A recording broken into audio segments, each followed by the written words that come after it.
ከፍትፍቱ ፊቱ ይባላል። ጥሩ ፊቱ እኮ እንትን አይዞህ ዳገት ያወጣል ይላሉ አማራ ሲተርት።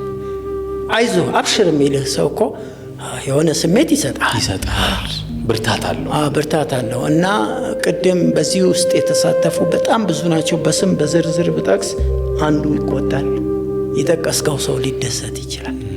እንደገና ርዝመትም ስላላቸው አይበቃንም። ጠቅለል አድርጌ ሁሉንም መጀመሪያ ግን መጀመሪያ አላህን አመሰግናለሁ። አልሐምዱሊላህ ረቢል ዓለሚን ለዚህ ህይወት ያበቃል። ጠራህ ወደ መንገዱ ወደ መጨረሻዬን የሚያሳምርልኝ ብዬ ነው ዱዓ ማረገው ኢንሻአላህ። ባለቤቴን በጣም አመሰግናለሁ። ነጃት በዛበት ትባላለች።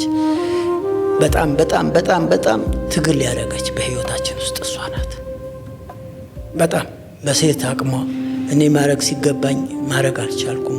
ስትናደድ ትናገር ይሆናል፣ ሲከፋት ሰው ናትና ሴት ናት ትናገረ። በወቅቱ ይከፋ ይሆናል ተናገረች እንዲያረገችኝ ብለ ግን ተረጋግተ ስታስበው ትልቅ መስዋዕትነት ነው። ስለዚህ ለሷ ቃላት የለኝም። ኦኬ ሙጂብ ውለታውን አላህ ይክፈላል። አሚን አላህ ይክፈላል። በአጠቃላይ ይሄን ላረጉልኝ አሁን ለጠቀስኳቸው ሰዎች ኸይረ ጀዛቸውን አላህ ይክፈል።